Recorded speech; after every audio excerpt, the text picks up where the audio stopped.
দীর্ঘ ২২ বছর পর রাজশাহীতে তারেক রহমানের সফর উপলক্ষে উচ্ছ্বাসিত নেতাকর্মীরা। প্রস্তুতি চলছে নির্বাচনী জনসভার মাঠের। এ সভায় রাজশাহী, নাটোর ও চাঁপাইনবাবগঞ্জের ১৩টি নির্বাচনী এলাকার নেতাকর্মী ও সাধারণ মানুষ উপস্থিত থাকবেন।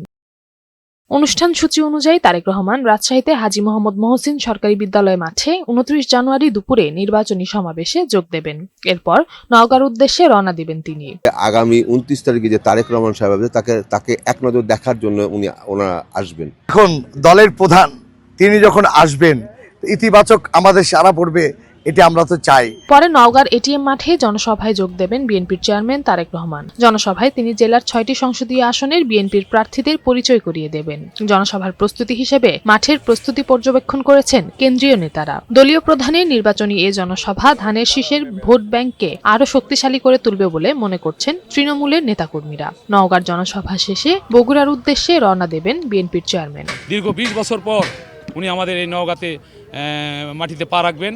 এজন্য আমরা সবাই অত্যন্ত আনন্দিত, ঈদের মতো আনন্দ অনুভব করছি আমরা সবাই। আপনার সকল শ্রেণী পেশার মানুষ অত্যন্ত আনন্দিত এবং উল্লাসিত।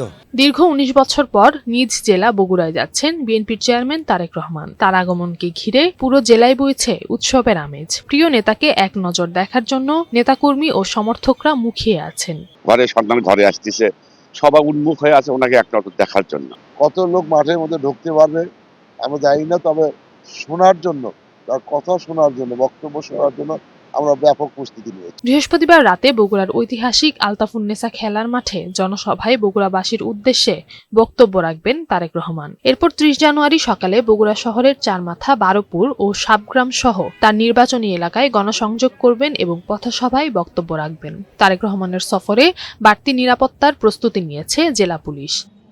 নওশীন জান্নাত, বৈশাখী সংবাদ।